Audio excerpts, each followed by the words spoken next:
Hello, and welcome to another episode of TacoBytes, our daily bite of Degen. Episode number 223. That tinfoil hat. I sort of mentioned that as I had a really interesting start of a conversation with Esmo today. With the latest moves that China and other countries are doing, almost in a way to destabilize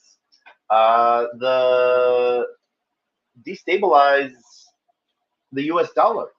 And so the really funny question on that was that a planned move? And is that a plan from the WIF, the World Economic Forum, to implement CBDCs, as that was said that is a new instantaneous payment system that allows for that, taking the dollar off its mark. So then the big question that sort of came out of that was, what if Gary Gensler, is like Sniver Snape, just coming off as that huge bad guy to try to stop the worst things. And that was a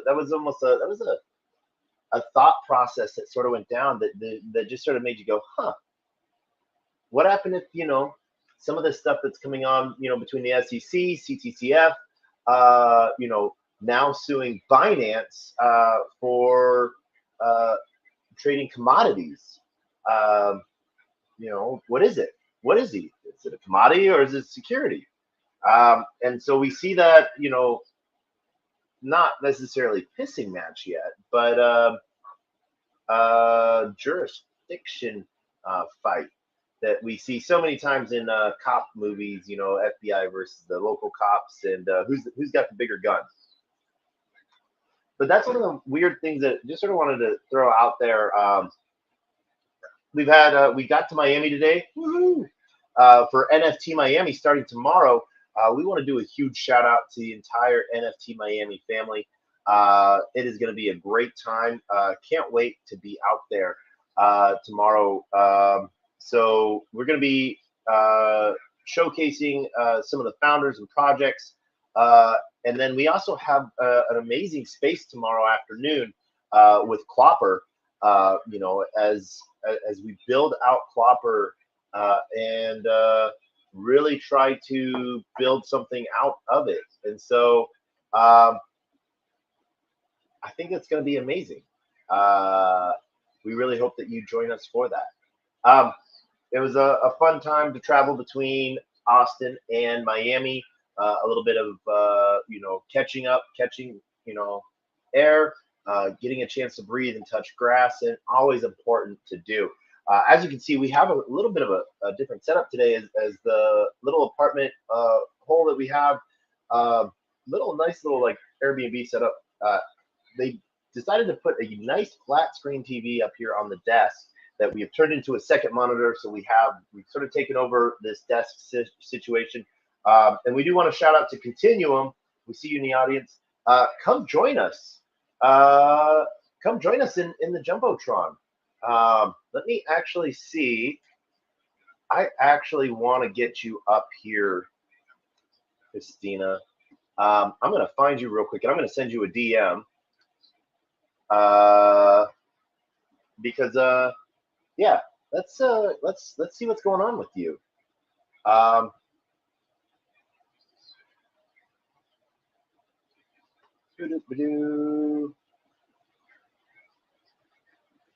There we are. All right, we just DM'd you a special link to come join us on video. Would love to share this spot, sort of talk about one of these things. Let's see if we can get you added as a speaker within Twitter. Hello, hello.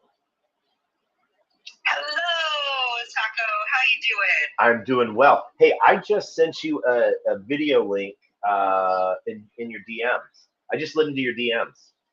I would love to join on video, but it would not be safe for work right now. So I'm joining literally because I was just going to hear what you were talking about. You don't have to join per se with video.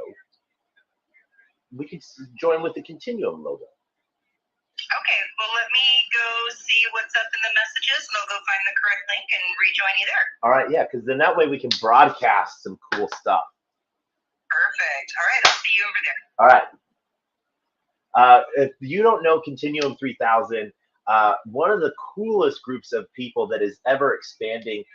We've been really sort of talking about internally. I want to say Continuum 3000 is a large group of people that like-minded, and we're going to put their Twitter out there. So if you guys could give them a like and a follow, that would be amazing.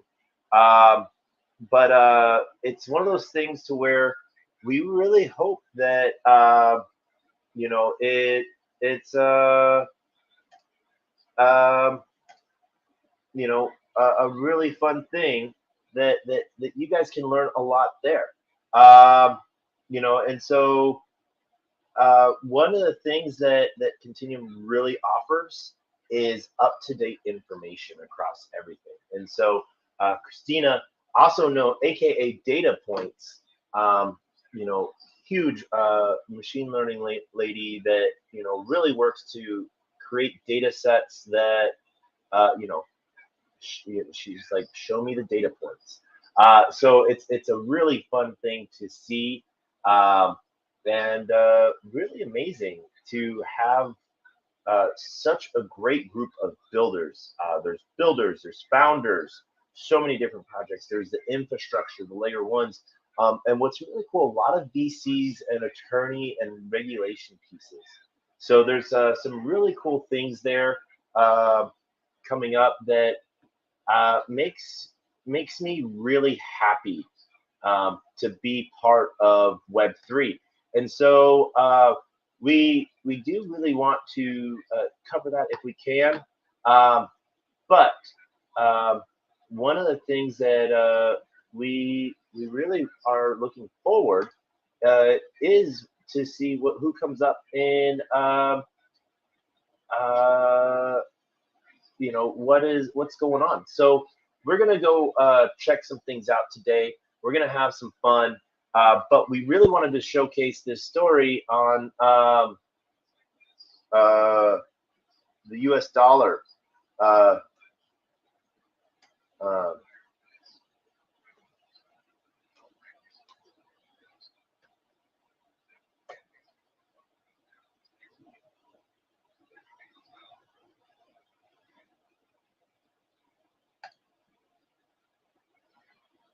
So this is one of the things that we're going to be sort of showcasing a little bit is the U.S. dollar officially ditched and trade with ally Russia. So they moved to the ruble this was last year, and this is big stuff. That this is the first time that this sort of started to make headlines and news.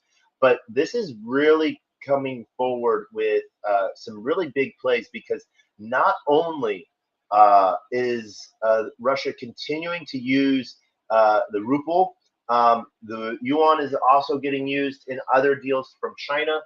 So there's some really, I wouldn't say cool, but interesting pieces where the World Economic Forum is really pushing forward with what it sees as the big play. And so one of the things that we see is that a lot of people are worried about their dollar not having value, and it's what we see now is a very big case. It's a really big case to see what happens next. CBDCs are always what the talk of the town is about. And it's scary that so many people don't understand what that does. The inflation rate piece can always be changed, and we have our friend. Hello, Taco. How you doing? I am doing well. How are you doing? I'm good. I'm quite busy, but I was taking a moment for myself and saw you were broadcasting.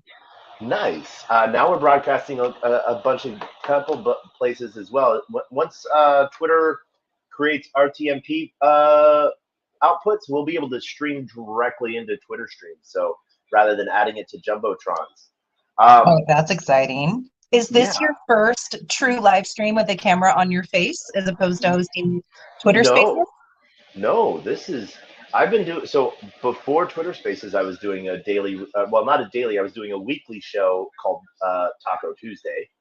But this is actually, I think, like day 5 of combining TacoBytes with like TacoBytes YouTube, TacoBytes 0x Degen's YouTube, and Twitter, and then a handful of other places that it gets pushed out to.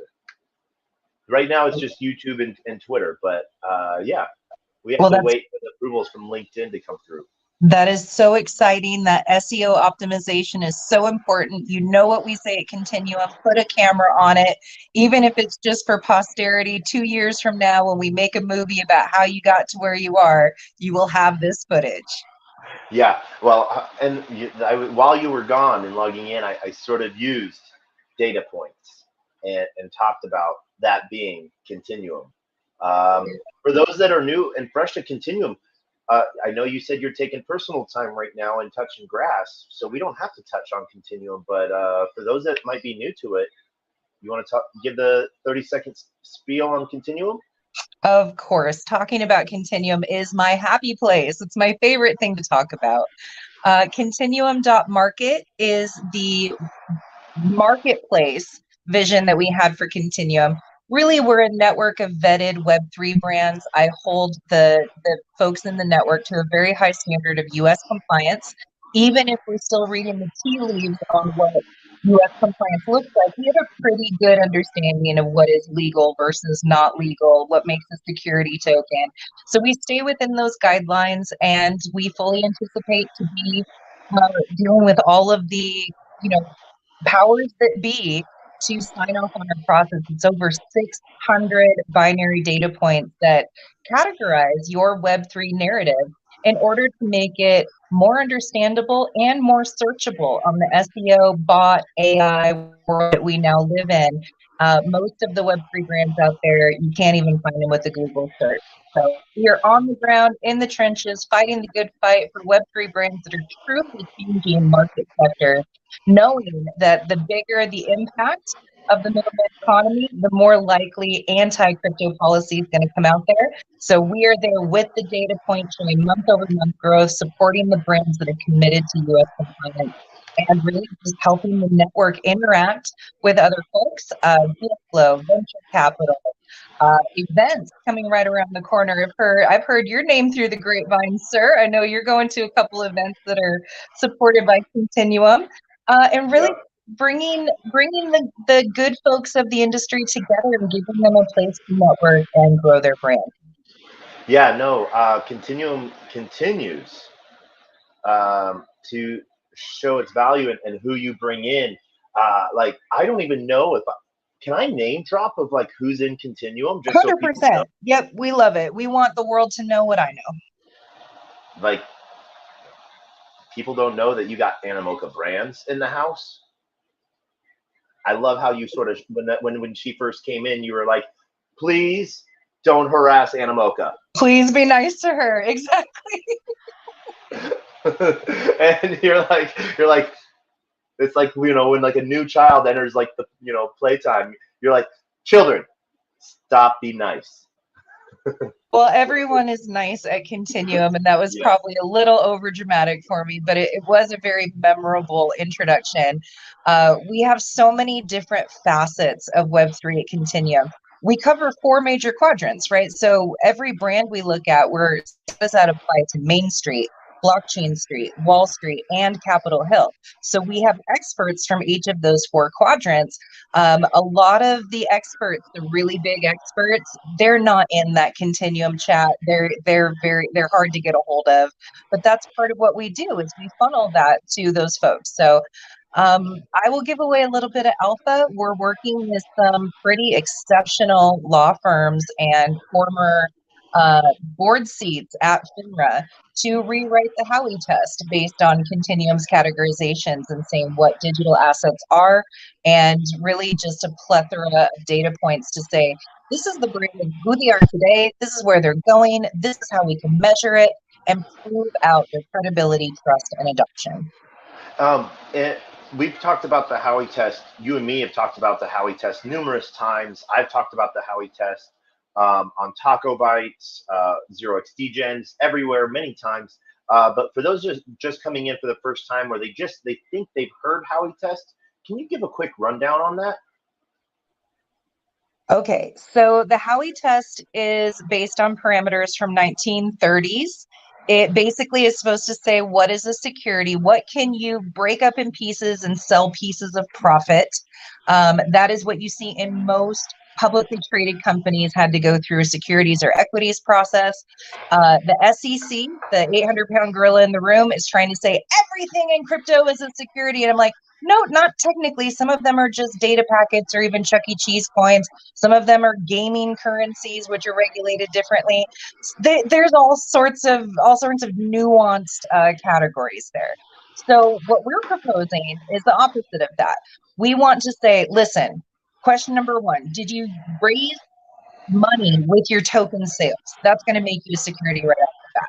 Second part, are you sharing profit in any way with the purchasers of this token? That's probably going to make you a security, same way that a shareholder or an investor would be getting profit from the company. Then there's all kinds of categories that have nothing to do with sharing profit, or the way their profit sharing might be under something like employees stock option program. These things are regulated completely differently. So we're creating new categories for digital assets. It depends on the utility, and it depends on what the brand is currently using it for versus what it can use it for in the future.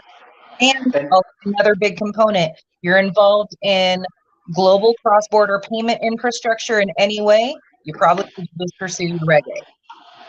So a lot of new projects are coming out with their Reg A, Regulation A paperwork, and it's really cool to see people acting like big boys these days, and coming, I guess the short way is coming correct with their big boy pants on to clearly define themselves so that they work within that category. So it's really, really interesting to see.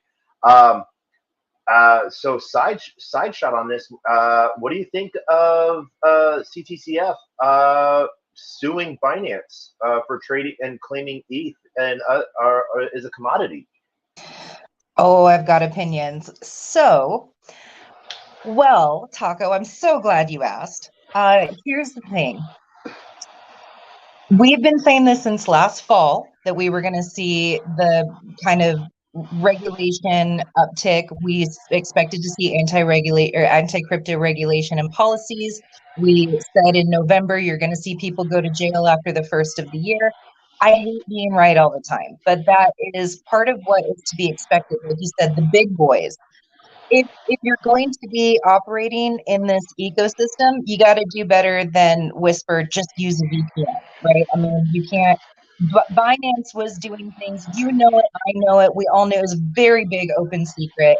And so the CFTC is now, is that good for Binance? I think Binance is going to weather the storm and do what some of the other big entities like Coinbase is doing, saying, I'm sorry, can you point to exactly what I did wrong here? And that's going to create, what do they call it, legal precedent and policies that we can now use as a launching pad for future use. Someone had to be the first. Binance is the biggest in the ecosystem. We knew it was going on. I can't say I'm surprised, but Binance has the legal team to be able to push back and ask for clarification. And I think that's the most important thing, is that XRP, Coinbase, Binance, the other entities that are standing up we owe them all a debt as an industry as a whole. So I'm going to circle back, but I want to tag. You said XRP, and I want to tag that for a future, for what the title of tonight's story is. Tinfoil hat, SEC, snipe. You mean the banking pandemic that we've dubbed Choke Point 2.0 or Choke Point 2.0? Oh yeah, but not only that, but we'll put a peg in that for a second, because I had some Harry Potter thoughts on that. So back to Binance and the CFTC suing, and I think I had said CFTC earlier, and I had my alphabet soup a little bit wrong there, and that's the U.S. Commodities Future Trading Commission. For those that don't know, and let's add a layer here. A future is like, basically you've got the commodity and you're trading on what you think it's going to happen, good or bad, that you're trading on the future. These are called derivative products. Yep. And Binance was selling it. So I see where the CFTC is coming after them. Yep. And so, that covers gold, commodities, gold, oil, pork, wheat, so it's putting, Ethereum, which would then put all of its derivatives, EVM chains, under that as well. So that could be a very, I don't know if that's a statement. Oh, okay. Let's hear that statement. You can have Ethereum. So I agree with you. It will give clarity as to, well, then does that mean that it's a commodity or is it a security? I do agree we're going to get a binary data point out of that. But the Ethereum chain itself is one thing. What the If you do an ERC20 coin and you're doing profit sharing, that's going to make you a security. So you need to look at every token in its Yep. own merit based on utility. Yes, I would agree with you on that. I think I was aiming more towards the other chains that are EVMs that are forks of Ethereum, because they would be considered derivatives under that. From the way I've seen some other things play out. Thoughts on that? So now you're talking, I'm guessing you might as well talk about Polygon, right? And I think Avalanche is based off Polygon, of, Avalanche, yeah. Harmony. I can open up my MetaMask and go through 60 chains that I have just in my MetaMask that are EVM. So Continuum, we look at it of native chain versus protocol. What they've actually built is other protocols that may or may not be more suited for things like high transaction per second, AI compatibility, things of that nature. So protocols needs to be a different category than the native blockchain itself. When you start having derivatives like this, it does need to be treated like derivatives. And that derivative, as you guys know in Wall Street, can take on its own behavior, its own unique data points. And so I do think that they warrant a case-by-case review. Even on Avalanche, you can't say, well, everything built on Avalanche is now a commodity or a security. There's something different. We're in a very different world. We need different acronyms and words and vocabulary, what we call taxonomy. I liken it to trying to explain the smartphone for this year to someone crossing the Oregon Trail back in 1850. Yeah, no, definitely. And like you said, you can't blanket and then have everything either be protected or prosecuted under the same thing.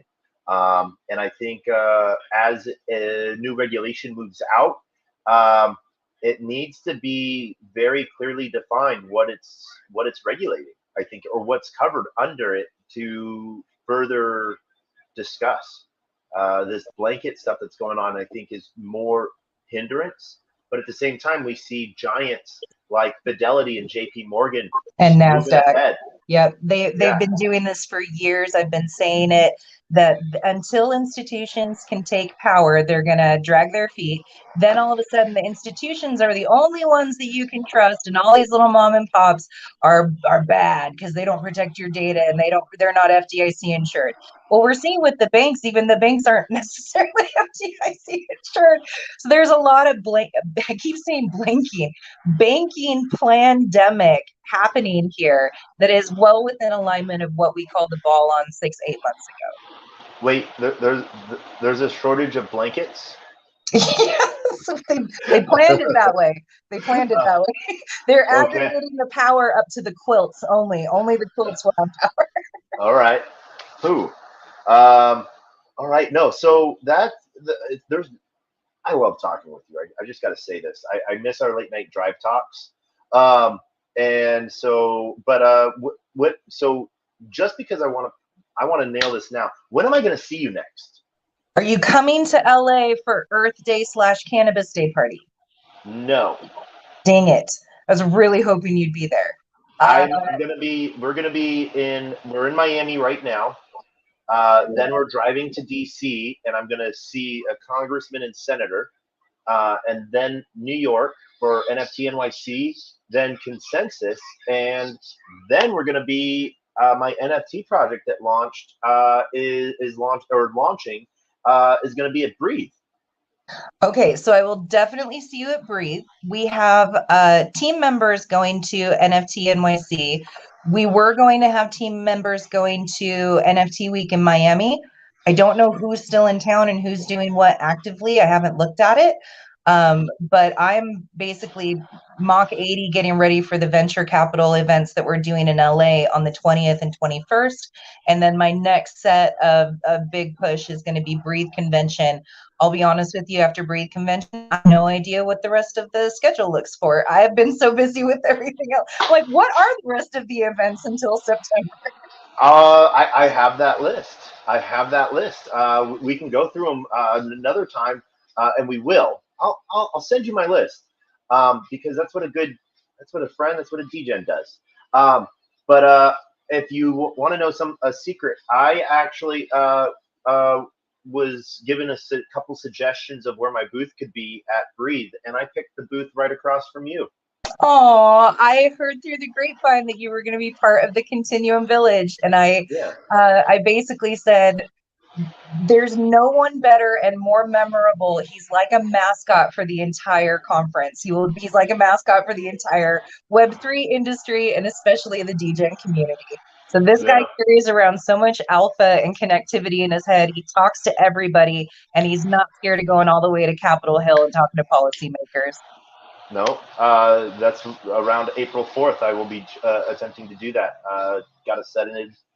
So I actually have to send a message to Hong Kong to get back to DC. Well, if you ever need me on a Zoom call for any of the DC folks, I'm happy to share my data points and what our, advocacy plan looks like for policy. Nice. And you all Continuum 3000 always has boots on the ground wherever I'm at. I do know that, and I'm very excited to hear about the new brands that you're excited about. I keep seeing posts from you, and I jump in every, when I get a notification that you're a speaker. There's some brand called Slurpee something or other that I'm like, what is that? I hope Taco tells me about that later. I'm keeping an eye on it, so we need to just Okay. touch base and share alpha. Connect data points. We gotta share the data points. Let's see here. The biggest alpha that I have right now. Let's see. Do you want to go with new proof of work layer 1, or do you want to do a 4-letter Web 2 company that starts with S and ends with Y? I like both of those because they both create real utility. And yes, I will take on for $1. Okay.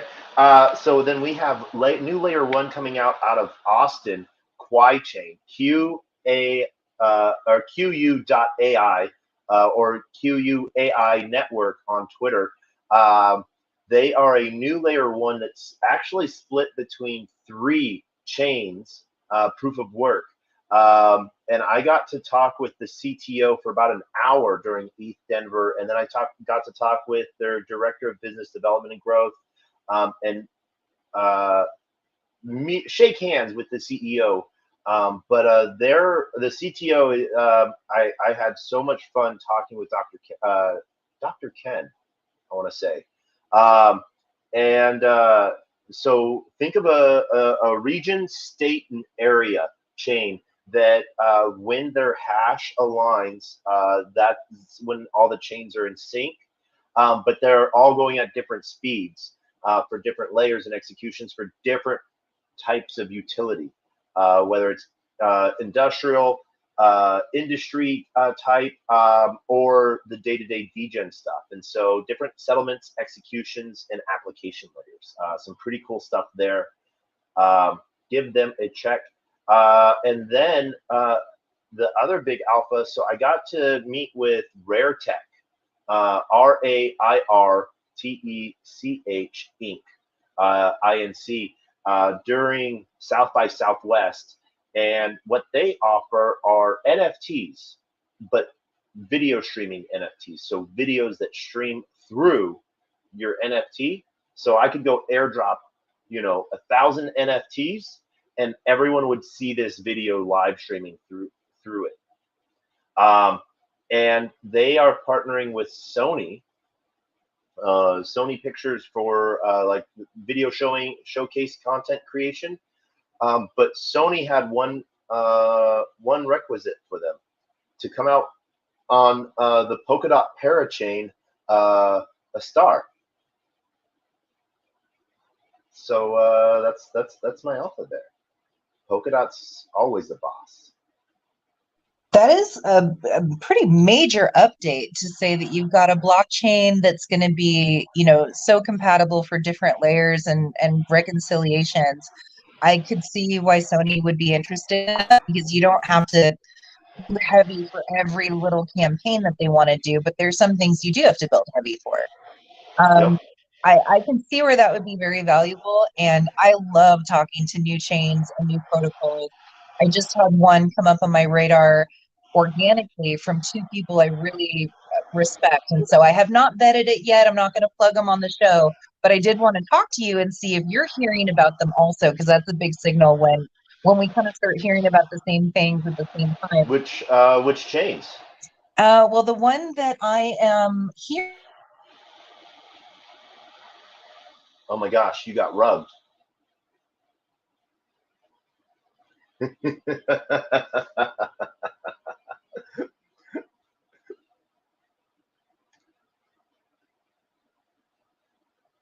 Right when you were about to drop the alpha of this chain, cell phone service. A blockchain solution where Oh, you're able to are you clone there? yourself. Oh, sorry. Did I lose you? You were gone. You said, "Oh, this is the name of the," and you were gone completely. Got it. Sorry, probably because I opened another tab. So Numbers Protocol, Gelato Network, and the Yep. AFID protocol to clone yourself and create bots based off of the Avion token. These are three relatively new ones to me, and they've got major functionality that people seem to be very excited about. So I'm very excited to dig into those ones. Yeah, we know Gelato, and we actually know Aphid as well. We've seen and we signed up for beta for Aphid as well. Gelato we've used in some Degen stuff. So yeah, no, there's some good stuff there. So I have to ask if, so I know the founder, Brandon Cooper, right? And he's been telling me for years, we're going to use Aphid to clone your brain, Christina. You're going to have all kinds of bots and clones. I said, bring it on. Wait, this cannot happen soon enough. So my question to you, Player One Taco, is what would you use a bot to clone? What would you want? We would have so many TacoBytes going on.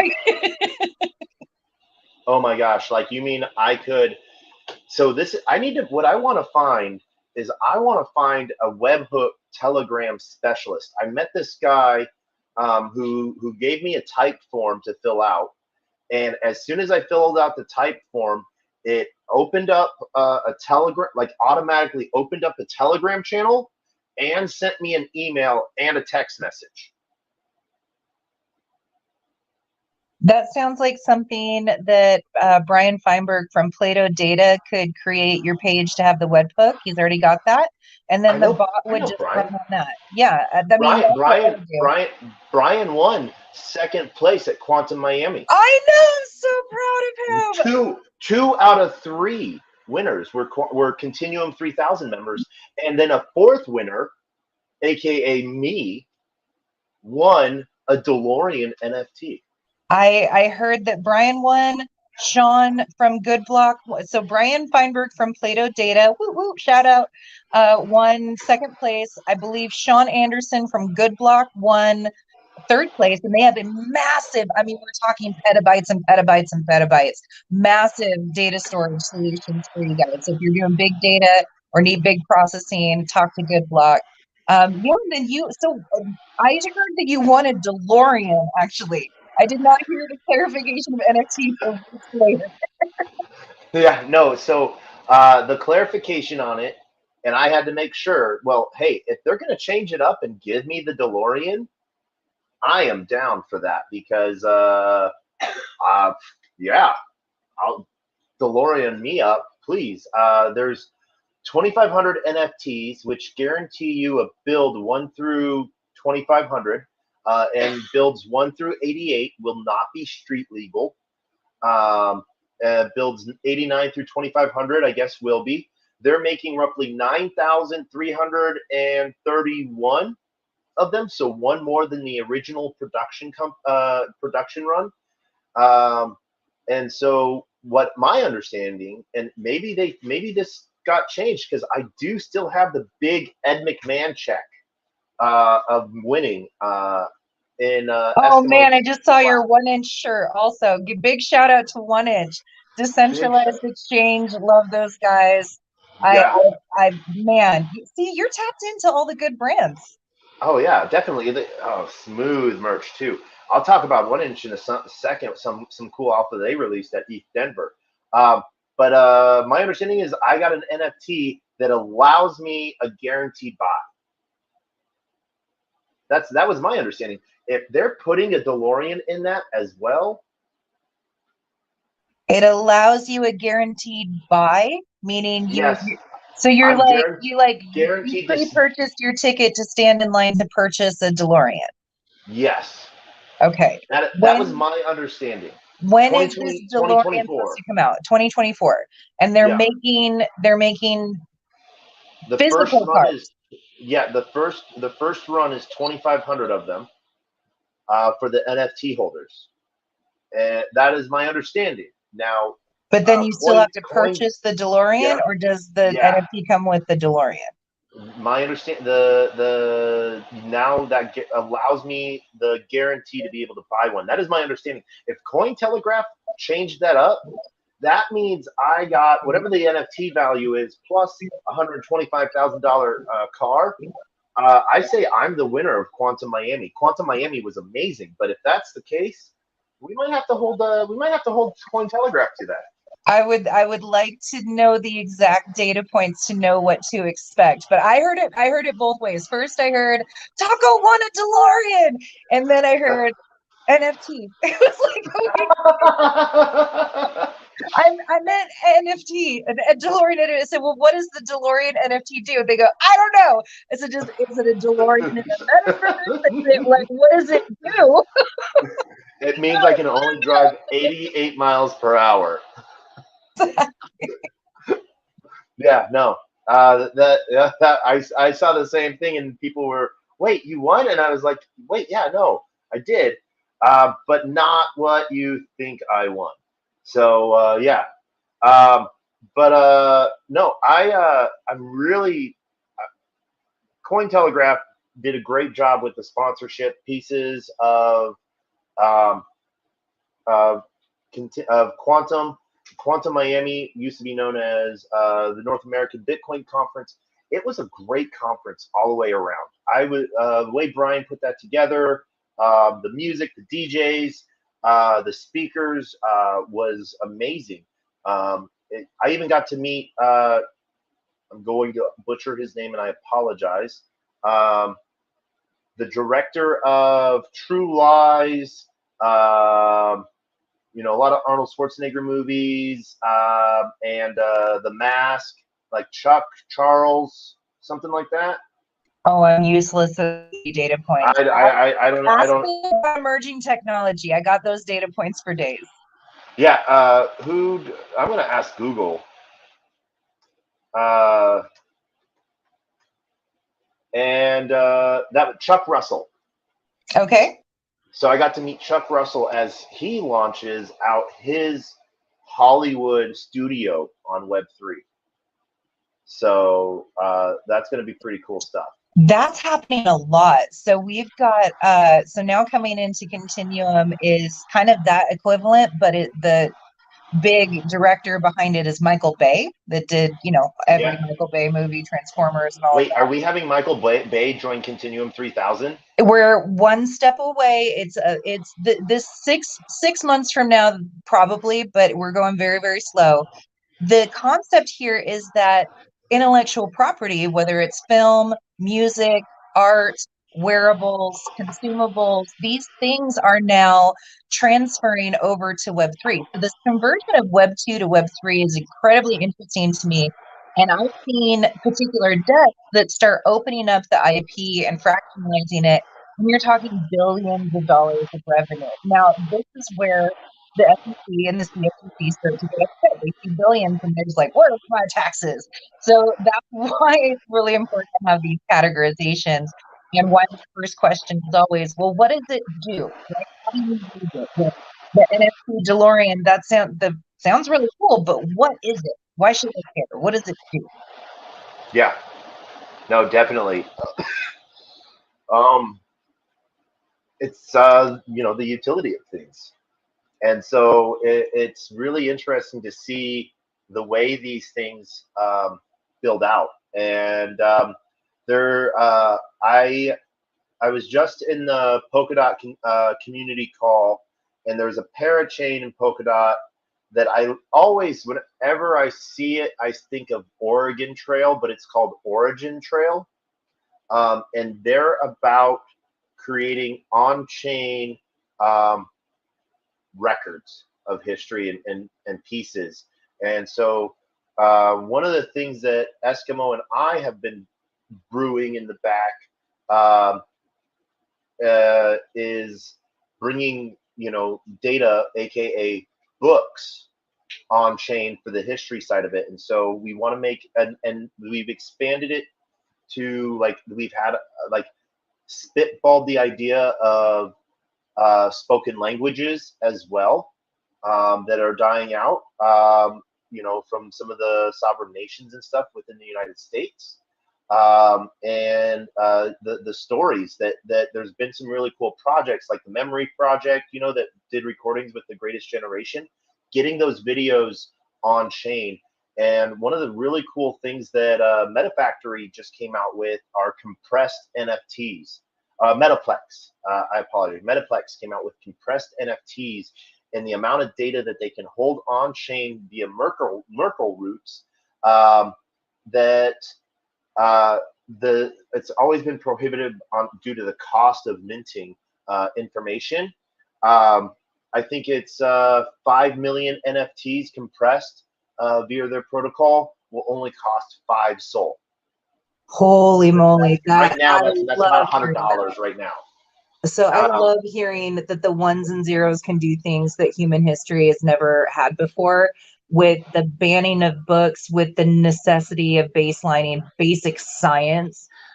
You've got Holocaust deniers and things like that. I did hear about a Holocaust memory and Holocaust artifact blockchain project that was happening. I hope that's part of your same ecosystem. That's amazing. As critical as it is to put all this on chain, I think it's equally critical to discuss how are people going to find it? How is that searchable? How is that used in the real world? So minting it is a step in the right direction, but then preserving it and allowing access to it is just as important a conversation. Yeah, just decentralizing and indexing that information, is the main key, so that there's an original proof, and then if there's any changes to it, that there's the history of what it was, and so so much is getting lost or forgotten or canceled, that it's like, because some history is negative, but we can't rewrite it to make it look better or make someone look worse, based off of our view today, and change the original. We can add new layers, like new forwards to books. Like, hey, it's been 10 years since I wrote this book. This is what I've learned since. But what happened if we got rid of Dr. Spock's original 2 theories of spank children, don't spank children, spank children, and which one of the 2 do we keep? And what are the other 2 that we completely delete from history? But as we learn new things, we can add to information, not change the past, I think. Blockchain really provides a really opportune way to do that. I could not echo more strongly. I find it very frustrating that truth and science and facts seem to be up for debate these days, especially with what I would call the whitewashing of history. You want to sweep it under the rug, pretend it didn't happen. There's so many phrases passed down generations. Those that don't learn their history are doomed to repeat it. If we don't understand why it was so atrocious, and why it should not be tolerated, like, there's so many examples that we need to use as collective intelligence for the human race. You can't pretend it didn't happen. And Yep. we are getting gaslighted every day by competing news channels trying to say, oh, January 6th, it wasn't so bad. There was peaceful protest. Are you kidding me? I'm just tired of it. There's got to be a source of truth. And it's really exciting to see that blockchain could be the beacon of light in ending that debate. Yeah, no, definitely. And it's one of those things to where it really helps us keep track of where we've been, so we know where to go. Yeah, it's amazing. I just, I'm happy with the way a lot of things are going, and it makes me happy that so many different people are moving forward with uh, preserving history, preserving artifacts like that. One of the cool things that we met last year was a project that is putting on chain um, the tax records and the ship harbor records from I can't remember if it was Barbados or Haiti. I want to say Barbados, to track the true history of some of the slave trade, because who has better records than the taxman? I think that's so important, and we've learned a lot by evaluating. I mean, it's still an issue today that Vice President Kamala Harris was just in Ghana discussing, the slave locations. It's so important to understand it, and if it makes you uncomfortable, that's the proper reaction. We've got to be able to talk about it. You can't just hide away from things because they make you uncomfortable or you wish they didn't happen. There is a strength in acknowledging trauma, even if you weren't the one that did it. Acknowledging that humans did that is just as important. So I'm excited to hear about that. I'm biased in the debate. You can see what side of history I want to be on. But it's so important to have it as record for human history. And I think blockchain, there's so many beautiful, amazing things about blockchain, but preserving history is definitely one of the great use cases. Definitely, yeah, no, definitely. So yeah, uh, I agree with you 100% on that. One of the things so I want to circle back to something that I'd like just taken out of the conversation, like stabbed up onto the wall. Why we labeled tonight's episode, tinfoil hat, SEC, and Snape. Do you get the reference to Snape? Who I might be talking about? Harry Potter Snape is the only Snape I'm familiar with. You are right. And who in the world right now would we think would fall into the category of Sniverous Snape? Well, I'm biased on Severus because he was a great character. He had both good and bad. But in general of like being the bad guy against the protagonist, I would call it Putin. Is that where you were going with all this? I am. Okay, so we're already in alignment about the pandemic things that are happening. Putin could have done a lot of things a long time ago. I've got a whole tinfoil hat theory for you. Yeah, no, it's one of those things. So one of the pieces that I sort of, it came up in a conversation with Eskimo tonight, when we were talking about the depegging of the U.S. dollar in international trade. Yes. But what if, and this is a huge what if Gary Gensler wasn't really the bad guy? So I'm hoping you're going to expand on that, because let me give you my tinfoil hat in a nutshell. The Putin war is part of civil distress that's needed in the global economic engine to make some pretty meteoric shifts. The Fed rate increases has been a pretty meteoric shift. It leaves us vulnerable for Chinese. There's a whole bunch of Chinese financial things that could happen. I'm not an expert. I just listen to them. There's a lot of things to me that look very pandemic, and none of this actually would have happened without the COVID pandemic. And you've heard me talk about the COVID pandemic. So a lot of this, if you put yourself in the position of like, if I was one of the top 10 oligarchs in control of really pulling the strings, well, a lot of this is what I would do to help guide fear and public opinion and being able to just do what I want and print trillions of dollars with no one blinking an eye, which is hugely disruptive to the mathematics of how the global economic engine is supposed to be. So I'm on that to see if maybe any of that is the groundwork of it aims there a little bit. So what if all of this overreach in a way was an attempt to try to keep the US dollar dominant? It's now backfiring against the WIFs, the World Economic Forum sort of plan for a global currency standard, aka a CBDC. And this was straight tinfoil hat, like while eating tacos. The thought, with the WIF's plan, does that then make XR? If the WIF thinks XRP is the solution, does that then make XRP bad? Oh man, that's a rabbit hole. Okay, we got man, my brain short-circuited at Putin. I literally was like, it depends if Putin launches an actual nuclear attack. That is apparently that's the only thing that's going to make the global economic engine blink.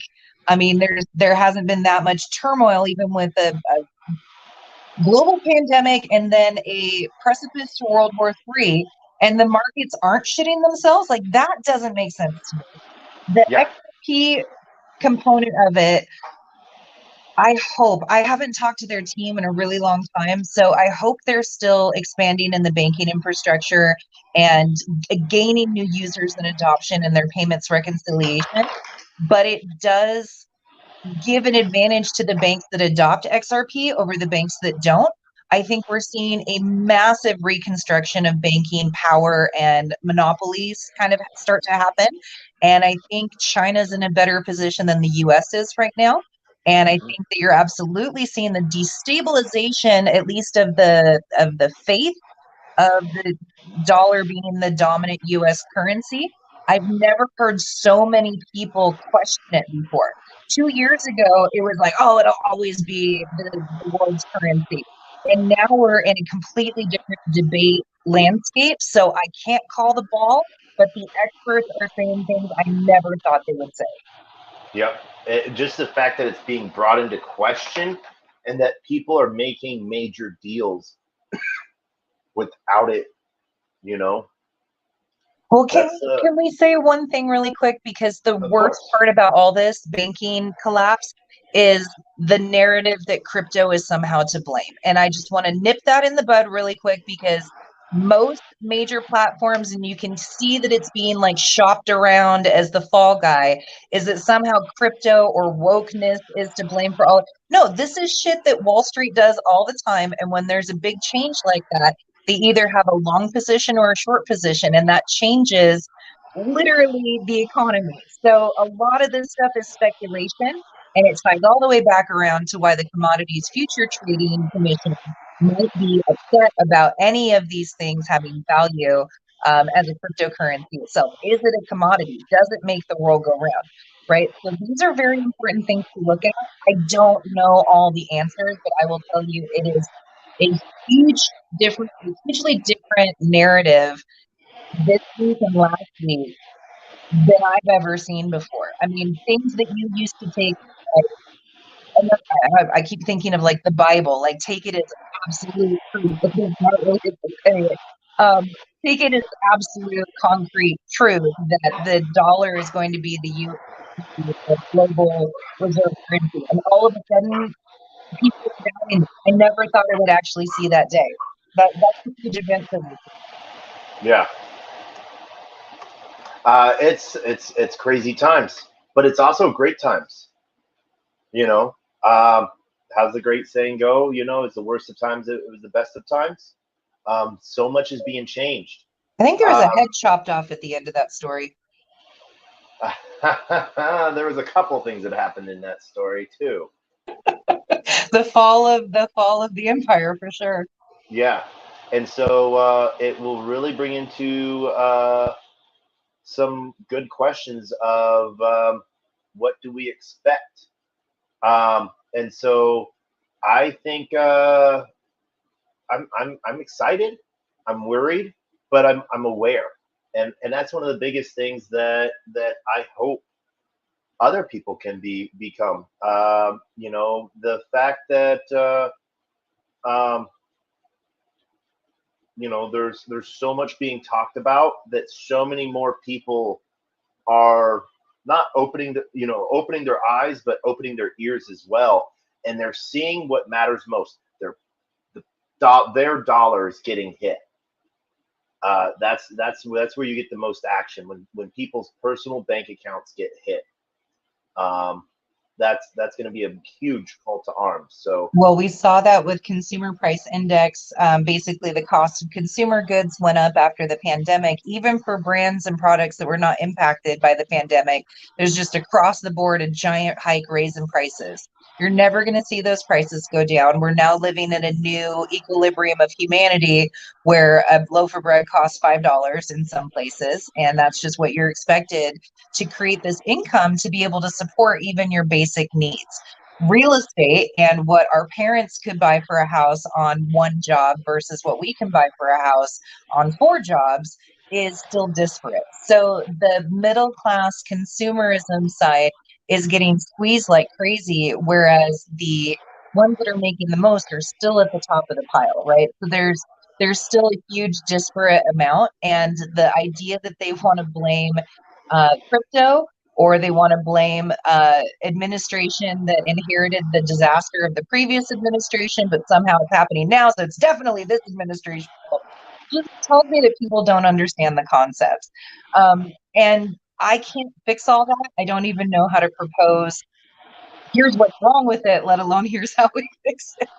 But since yeah. you're on tinfoil hat and you mentioned kind of sharing this information, you're aware that some art from some artists and some other Continuum members is about to be launched into space. Or it might have just been launched. They're doing multiple launches to space that include NFT and art and Web3 industry as a whole. Since So freaking it's a excited tinfoil for Alt Mom. conversation, It's amazing. since it's a tinfoil conversation, I'm curious to hear your thoughts. And I believe in aliens. I'll just put that out there right now, so we might as well get that out the way. What does that mean to you that Web3 art is going out to space? Well, there are a couple projects. There's one project that already launched a satellite into space that is running a whole Bitcoin node and validator, a mining operation out there. There's an Ethereum operator out there in space, so that's being broadcasted. So that's um, you know, what do we think they're gonna do when they see a punk for the first time? Are they gonna be like I hope these they're gonna puny go, humans? oh, finally they figured out blockchain. Thank God. Okay, they're evolving. Oh yeah, now we can send them a message and see if they can decrypt it. See if they've gotten that hash yet. you know, um, I don't know. I'm excited. It's really cool, but just the fact that it's so many people's hard work coming to fruition, and that um, I'm super excited about it. You know, um, uh, you know, I can't wait till we can do a TacoBytes from space. What's really hilarious I will be is there, man. I would love what's that. what's really hilarious is it's probably going to happen sooner than we all think. You know, like we are moving at an exponential speed, that normal access to technology is now being shared at a faster pace, being played with at a faster pace, and it's gonna be amazing, you know. I'm looking forward to Elon putting out that new Tesla model that's shaped like a Tic Tac, and all of a sudden it can fly. And he's like, "Yeah, I was just working on this in the back office for a couple years now. Just pay no attention to this like amazing advanced emerging technology." Yeah, it's gonna be It's going to be awesome. I say we need all the hope we can get. Don't get me started on climate change. Like, we need all the hope we can get on this planet. Yeah. Well, that was a lot of tinfoil hat criteria, sir. Yeah, it's one of those late night taco eating things, you know. But let's take the tinfoil hats off. Boop, boop, boop. What I'm just, you know, I'm gonna turn it into a ball, and then I'll take it, pound it with a hammer 1,000 times. Who do we have Continuum 3000 wise in Miami? Do we have anyone that's going to be there? I've heard that Glassy, our director of concierge, is going to be there. Bobby Muscara, I believe, is going to be there. The NFT side of things, I want to say the half-baked crew, the cannabis crew, is probably going to be out there. I haven't checked in on everybody, so I'm hearing things through the grapevine. I definitely have been joining some spaces that are like, you know, advertising that they're going to be there. So I think it's going to be a great conference. I'm in the middle of fundraising, man. It sucks the life out of you, and I just can't. So I have bigger fish to fry, but I'm hoping that I'll be able to see you for NFT NYC. Definitely. I hope you're able to make it out to NFT NYC. Owe you a big hug. Yeah, no. So let's take the work hats off, because you came in to stretch the toes. You know, how is the rest? How's touching grass going? You mean my life outside of Continuum? Yeah. How's the pup? Okay, so we know that I don't have a life outside of Continuum, but I did make plans with a family member on April 7th. So that will be my next like regular Homo sapien day to be a normal human is scheduled for April 7th. Okay. I know, super weird. I pretty much work 24/7. I got to spend some time with my nephews a few weekends ago. We went and saw a movie, but before that, we took them to one of those like trampoline jump parks where they just got to bust out a whole bunch of energy, and that was absolutely heartwarming. I needed that in my soul to just watch the kids just run around all bonkers. It was very heartwarming.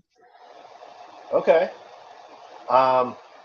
That's fun. That's amazing. I'm glad. We got to spend a few days of a week in Tampa, in between South by and Miami, and I will be honest, I spent most of the time in front of a computer, but the last 3 nights in a row went and relaxed poolside.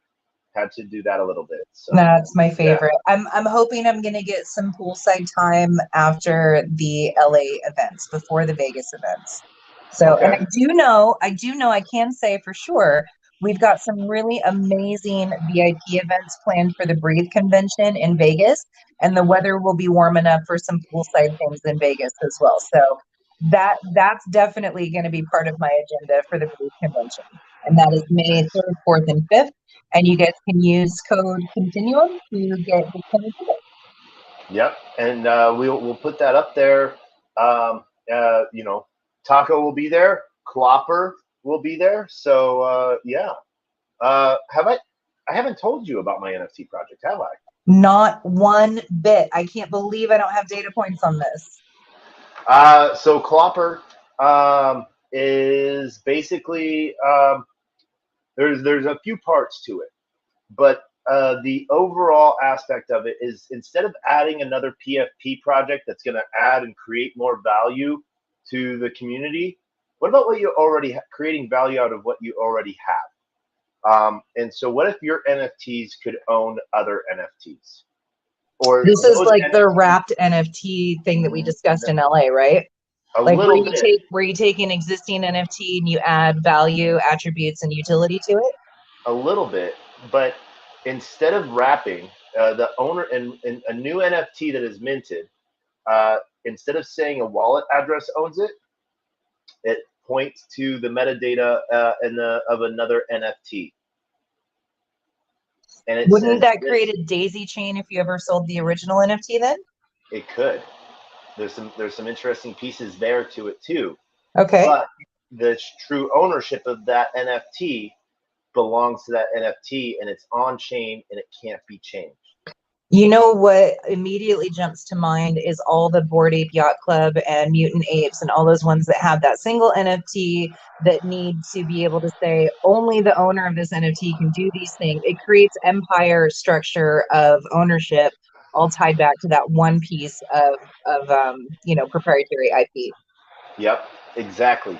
And so we bought a Bored Ape last October, $32.91, because we wanted to fuck it up or prove Put it through its paces. Yeah. What can you really do with this sucker?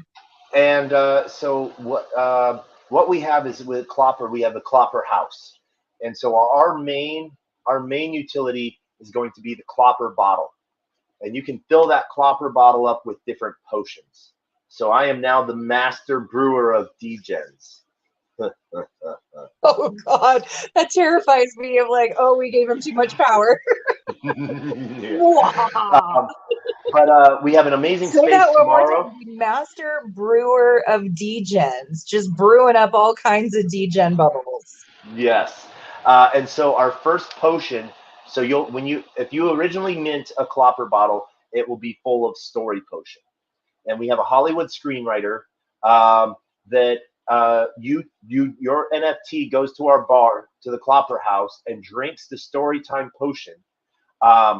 It then mints a new NFT, a story that is fully owned by the NFT that drank the potion.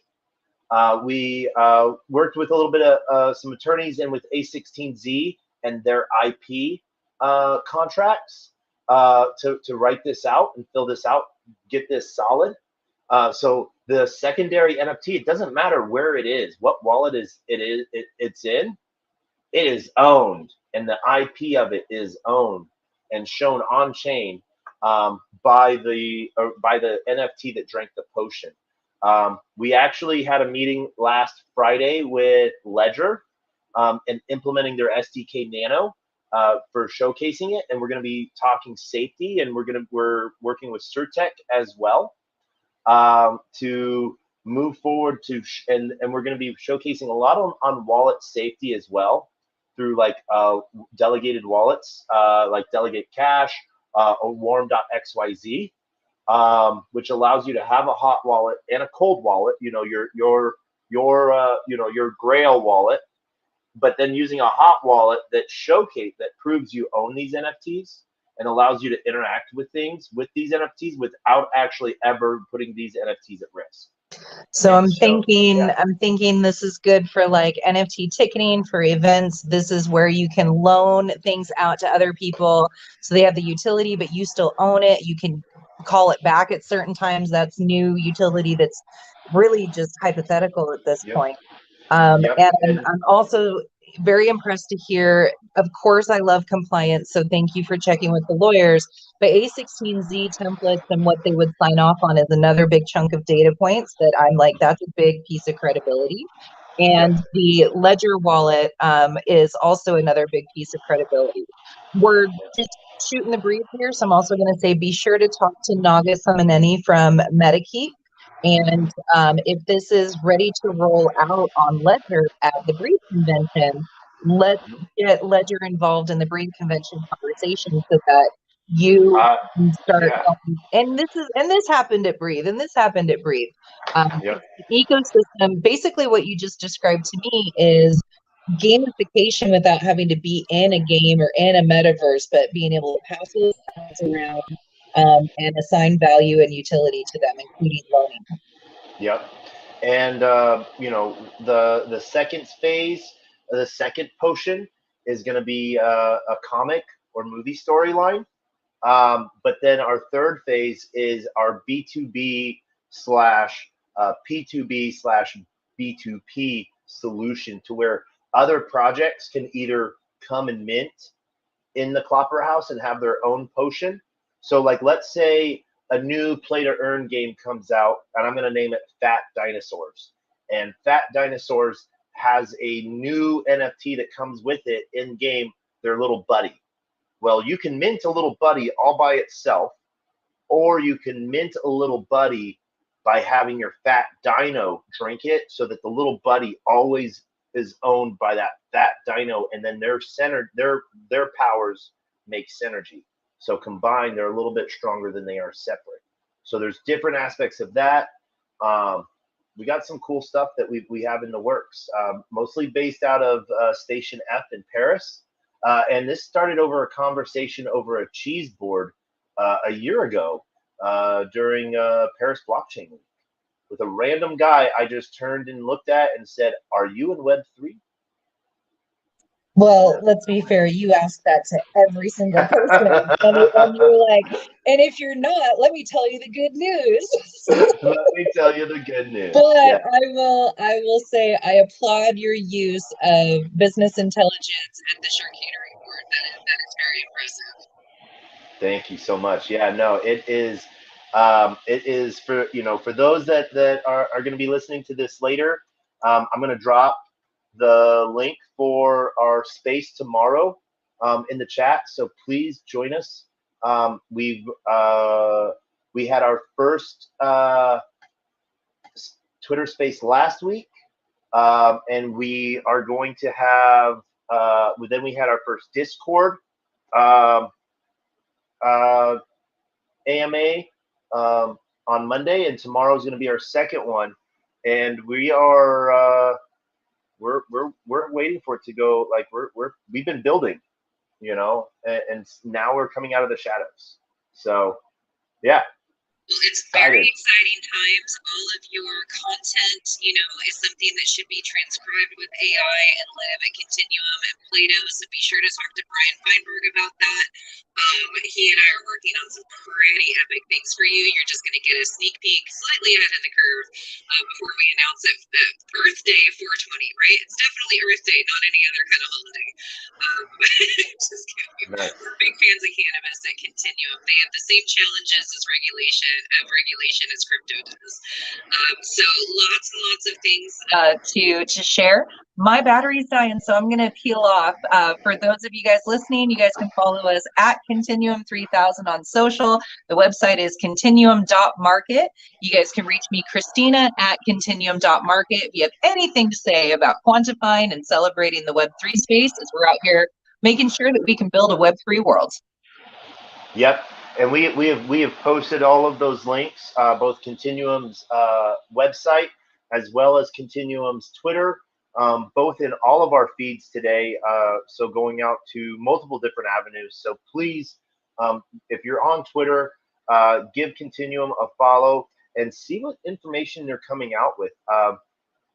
Heck, if you're one of those alpha people, just the parties alone are amazing things that are happening and going on. So great times all the way around.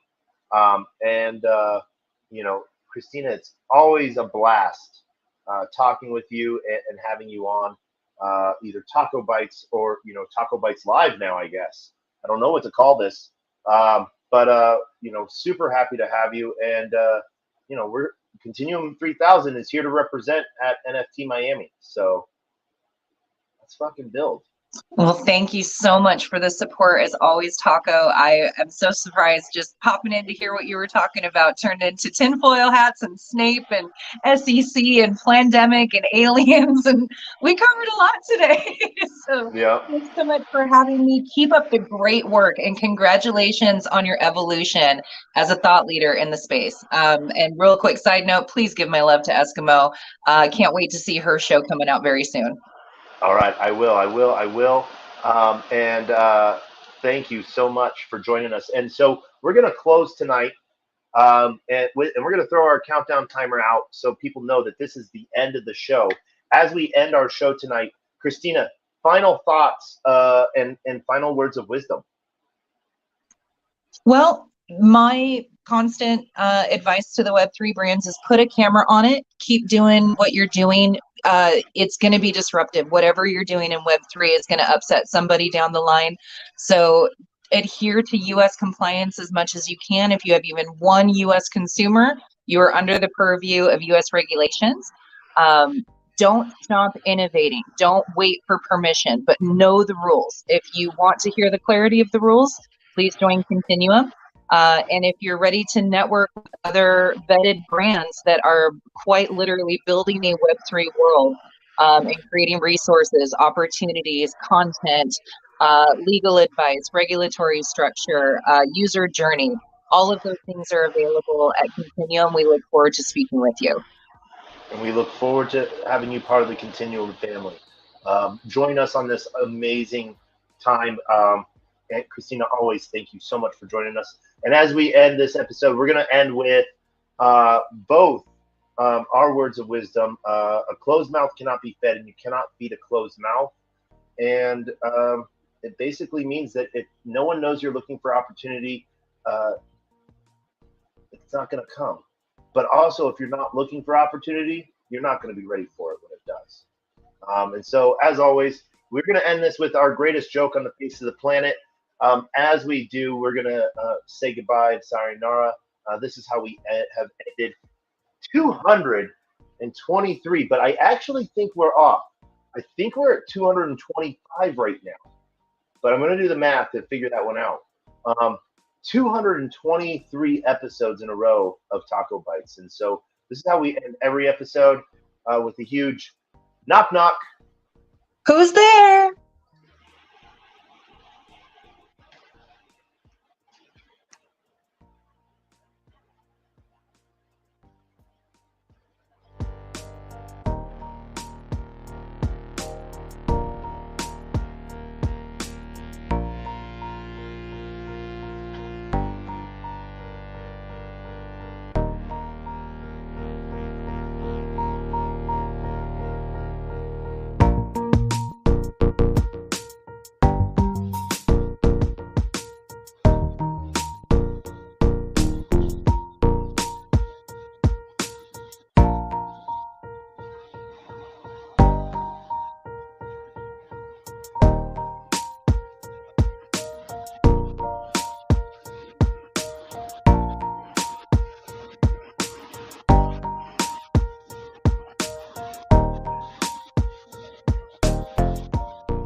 Thank you for joining us.